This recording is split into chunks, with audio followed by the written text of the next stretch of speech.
I do remember the war. I was probably 12 years old. My parents were so worried, and that rubbed off on we kids. There was rationing. We all had ration books for sugar, shoes, because the leather was being used for the soldiers. I remember having cardboard, which was cut from old shoe boxes. You always saved containers. And that was put in the bottom of my shoes.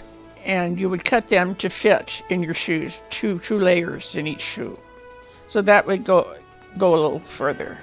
I remember reading the papers and hearing all the horrible stories, and I was very worried about our soldiers and our young men that were going off to war, like the older brothers that were in our class. And they would be going off to war and lost in a submarine, and it was very close to home. The mothers, one had lost 2 sons. So we did everything we could to help. I remember when I was maybe 13, they brought the German prisoners. Busloads of them came through from an army campground, which was about 20 miles from us. They brought them on the highway through our village toward the lake to the truck farms. They had to work those farms. They made them work. They just didn't sit around. And the buses would come through town. Of course, my friend and I were just getting to the age where we were interested in boys.